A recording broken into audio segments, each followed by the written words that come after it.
¿Qué tal, gente? Me presento, mi nombre es Nicolás Prieto Ruiz, el de mi compañero es... Brian Andrés Jiménez. Somos estudiantes de la Universidad de los Llanos y pues en estos momentos vamos a proceder a explicarles algo sobre el sistema endocrino. El sistema endocrino, o también llamado sistema de glándulas de secreción interna, es el conjunto de órganos y tejidos del organismo que segregan un tipo de sustancias llamadas hormonas, que son liberadas al torrente sanguíneo y regulan algunas de las funciones del cuerpo. ¿Qué es?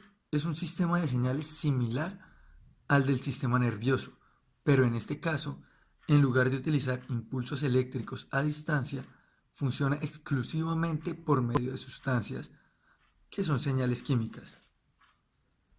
Las hormonas regulan muchas de las funciones en el organismo, incluyendo entre otras el estado de ánimo, el crecimiento, el metabolismo y la función de los tejidos, por células especializadas y glándulas endocrinas, que actúan como una red de comunicación celular que responde a los estímulos liberando hormonas y es la encargada de esas funciones metabólicas del organismo. Diferencia de las glándulas exocrinas de las endocrinas. Se diferencian de lo que se llaman glándulas exocrinas porque en las endocrinas la secreción se produce directamente al torrente sanguíneo. En cambio, en las exocrinas se produce a través de conductos y esa es la principal y mayor diferencia de ambas glándulas, como por ejemplo el páncreas. El páncreas. El páncreas es considerado una glándula exocrina como endocrina. Exocrina debido a que éste produce jugos gástricos y son llevados a través de conductos al duodeno. Y endocrinas porque produce insulina y glucagón, las cuales son liberados directamente al torrente sanguíneo.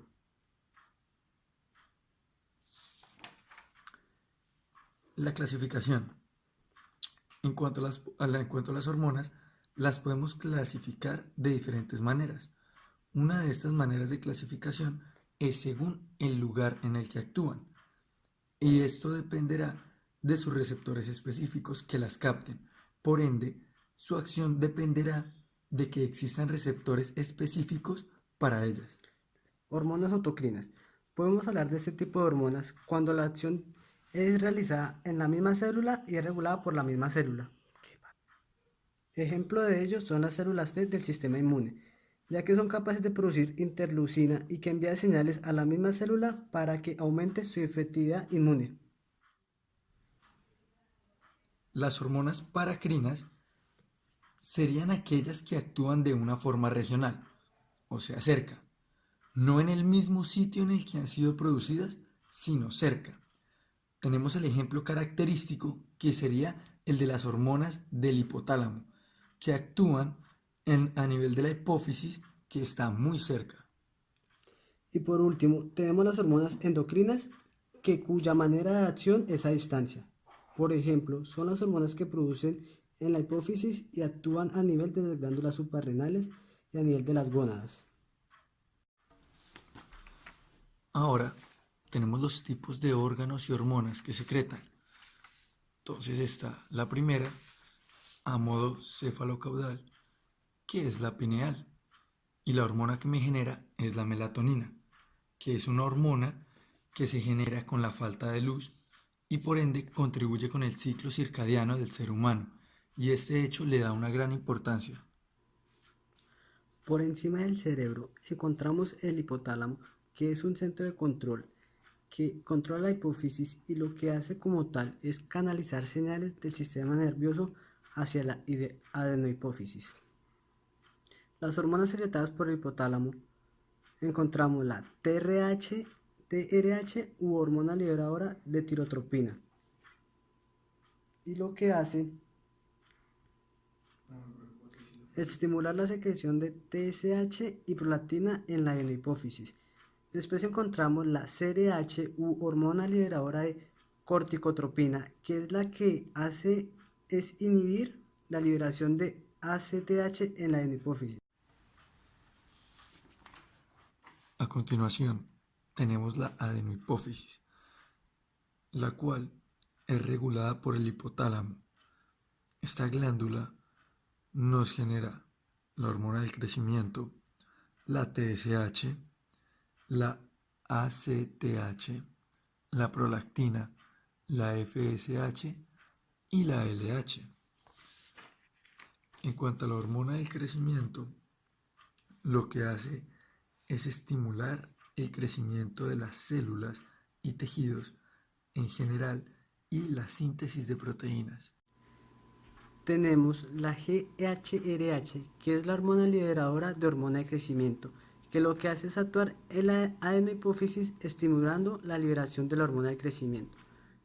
Por último tenemos la GnRH, que es la hormona liberadora de gonadotropina, que esta induce a la liberación de LH y FSH en la adenohipófisis. Por último tenemos dos hormonas inhibidoras. Una de ellas es la somatostatina o GHIH, que es la hormona inhibidora de la hormona de crecimiento, que pues como su nombre lo indica, inhibe la liberación de la GH a nivel de la adenohipófisis. Por último encontramos la PIF o factor inhibidor de la prolactina, que lo que hace inhibir es la prolactina. Entonces, esta es una hormona que se libera constantemente. Cuando la PIF deja de secretarse, aumenta la prolactina y esto hace que aumente la secreción de leche mamaria. Lo que hace es estimular el crecimiento de células y tejidos en general y la síntesis de proteínas. Tenemos la TSH u hormona estimulante del tiroides, que lo que hace es estimular la síntesis o secreción de la tiroxina, que luego se convierte en la T3, que es la triyodtironina, y la T4. Luego viene la ACTH o corticotropina, que lo que hace es estimular la síntesis o secreción de hormonas corticosuprarrenales, o sea, de la corteza suprarrenal, es decir, lo que es el cortisol, la aldosterona y los andrógenos. Luego viene la prolactina, que favorece y estimula la secreción de leche mamaria y desarrolla las mamas en las mujeres.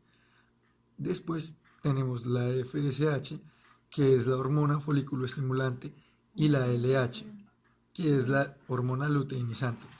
La FSH me estimula el crecimiento de los folículos en los ovarios de las mujeres y la maduración de los espermatozoides en los testículos de los hombres. Y la LH lo que hace es estimular la síntesis de testosterona en el testículo en el hombre y la ovulación y la formación del cuerpo lúteo y la síntesis de estrógenos y progesterona en los ovarios de la mujer. La siguiente sería la neurohipófisis, la cual se comunica con el hipotálamo a través de una estimulación nerviosa y también además propicia la liberación de dos hormonas, la ADH y la oxitocina, que en realidad están producidas por el hipotálamo y se almacenan en la neurohipófisis. La ADH o también vasopresina u hormona antidiurética, que como su nombre indica, lo que hace es retener agua y hace actuando en los túbulos colectores del riñón. Y tenemos la oxitocina, que estimula la contracción del útero en mujeres durante el parto y también la eyección de leche mamaria. Si vamos bajando, nos encontramos la tiroides. Esta se encuentra en el cuello, alrededor de la tráquea, y secreta las hormonas T3 y T4. La T3, como ya lo habíamos dicho anteriormente, es la triyodtironina y la T4 es la tiroxina. La otra hormona que secreta la tiroides es la calcitonina, que favorece el depósito de calcio en huesos y reduce la concentración de calcio extracelular. Como siguiente tenemos la corteza suprarrenal, de las cuales podemos distinguir entre la corteza y la médula suprarrenal. La corteza secreta cortisol, aldosterona y andrógenos. La aldosterona aumenta la secreción de potasio y aumenta la reabsorción de iones de sodio y también aumenta la secreción de iones de hidrógeno. Regula el volumen de la sangre y de fluidos en arterias y venas. El cortisol es responsable de casi el 95% de toda la actividad glucocorticoide. Además, está relacionado con la reacción de estrés y hace que aumente la concentración de glucosa en épocas de estrés y así tener más energía. Tiene funciones antiinflamatorias. En realidad tiene múltiples funciones metabólicas ya que es una proteína, carbohidratos y grasas. En cambio, en la médula suprarrenal nos encontramos las catecolaminas, concretamente la adrenalina y la noradrenalina, también llamada epinefrina y norepinefrina, que tienen efectos de estimulación del sistema nervioso simpático y están relacionados con la reacción de lucha y huida del peligro. La respuesta de energía está relacionada con la respuesta a situaciones amenazadoras o estresantes. Luego tenemos el páncreas, que como ya habíamos dicho, tiene una función tanto endocrina como exocrina. Sin embargo, nos concentraremos en la función endocrina. Entonces, en su modo endocrino, el páncreas me va a generar insulina. La insulina lo que hace es que capta la glucosa y al hacerlo la transporta al interior de la célula para que la célula pueda utilizarlo en su metabolismo y obtener energía. El glucagón lo que me va a hacer es coger el exceso de azúcar o de glucosa que tengamos en sangre y lo va a llevar hasta el hígado. Una vez llega al hígado, lo que sucede es que se guarda en forma de glucógeno y se envía como tejido adiposo a diferentes zonas de nuestros cuerpos. La siguiente es la glándula paratiroides, que en realidad son pequeños nodolitos que están en la parte posterior del tiroides y lo que hacen es secretar la PTH u hormona paratiroidea, que su función es controlar la concentración de calcio y iones de calcio en la sangre. Concretamente, lo que hace el PTH es aumentar su absorción en el intestino y en riñones y hacer que se libere el calcio de los huesos. Es importante porque el calcio actúa en el crecimiento óseo y en las contracciones musculares. Los ovarios son netamente femeninos y me generan tanto los estrógenos como la progesterona. Estas dos hormonas están relacionadas con las funciones sexuales femeninas y con los caracteres sexuales secundarios de la mujer. También nos encontramos por los testículos, los cuales secretan testosterona y están directamente relacionados con los caracteres sexuales secundarios del varón y del aparato reproductor masculino. Ahora tenemos la clasificación de las hormonas en función de su estructura química.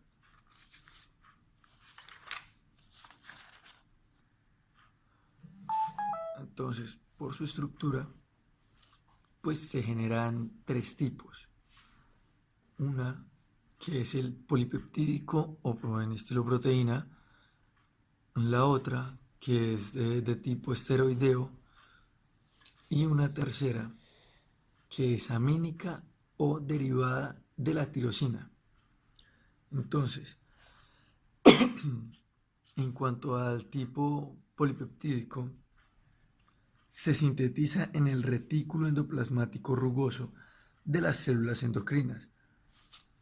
Al principio son preprohormonas y se trocearán para formar prohormonas de menor tamaño. Luego se van transfiriendo del retículo endoplásmico rugoso al aparato de Golgi, que las va a empaquetar en vesículas en donde habrán enzimas que las van a transformar en hormonas más pequeñas que tienen una actividad biológica. Estarán luego almacenadas en el citoplasma o se irán uniendo a la membrana de la célula para ser secretadas por exocitosis al exterior del líquido intersticial o al torrente sanguíneo. cuando sea preciso con los estímulos correctos. Lo que hay que tener en cuenta es que este tipo de hormonas, que están formadas por aminoácidos hidrosolubles, lo que hace es facilitar su entrada a la circulación y transporte a los tejidos, pero hace difícil que atraviesen las membranas. Entonces, los receptores sobre los que actuarán estarán sobre la membrana, en las paredes superficiales de la membrana o dentro de la misma membrana o el citoplasma, de forma que generarán una cascada de mensajeros secundarios dentro de la célula. Ahora, los de tipo esteroideos son hormonas de tipo... En cambio, las hormonas que son de tipo esteroideo se sintetizan principalmente a partir del colesterol.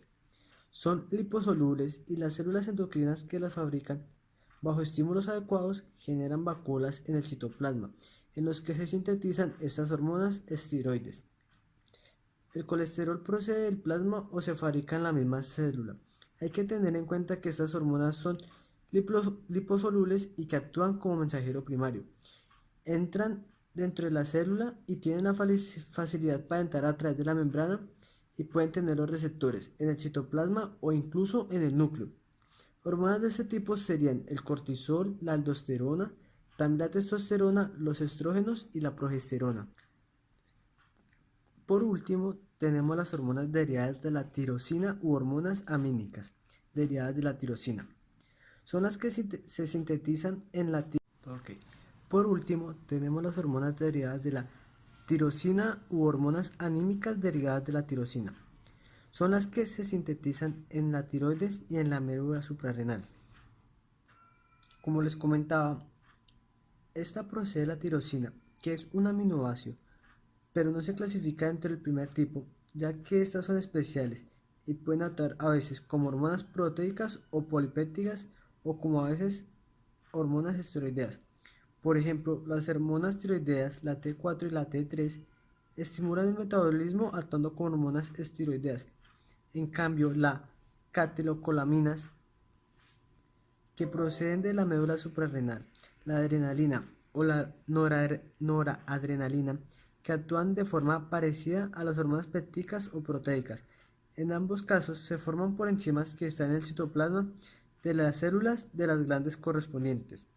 Y las catecolaminas, que se forman en la médula suprarrenal, se captan en vesículas que están preformadas, se almacenan e igual que pasa con las hormonas proteicas, como decía antes, se almacenan en las vesículas secretoras y también se liberan por exocitosis hacia la circulación. Ok muchachos, eso es todo. Espero que hayan entendido y que haya sido agradable el video. Por favor, denle like. Es para pasar la materia, sí, para pasar el semestre. Gracias por regalarnos un poco de su tiempo al ver el video. Esperamos pues lo hayan disfrutado, si no, pues, por lo menos hayan entendido algo. Al fin y al cabo la idea era aprender un poco más. Listo.